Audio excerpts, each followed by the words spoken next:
With கோமாளி ஸ்ருதிகா அக்காவோட cup chip bread எப்படி செய்கிறதுன்னு பார்க்கலாம் வாங்க.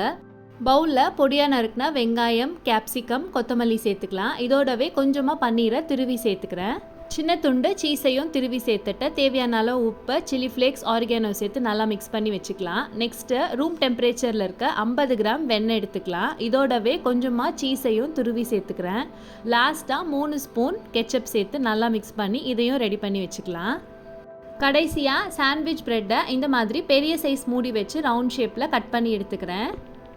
ஆல்ரெடி ரவுண்ட் ஷேப்பில் எடுத்து வச்சுருக்க ப்ரெட்டில் இன்னொரு சின்ன சைஸ் மூடி வச்சு இந்த மாதிரி செஞ்சுக்கோங்க. நான் வீடியோவில் காமிச்சிருக்க மாதிரியே செஞ்சுக்கோங்க, கரெக்டாக வரும்.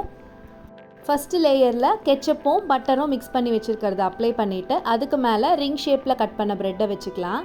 லாஸ்ட்டாக நம்ம பன்னீர், வெங்காயம் எல்லாம் சேர்த்து ஒரு மிக்சர் ரெடி பண்ணோம்ல, அதை வச்சுட்டு தோசை தவாவில் போட்டு சூடுபடுத்தி எடுத்துட்டோம்னா நம்மளோட கப்பு சிப்பு பிரெட் ரெடி.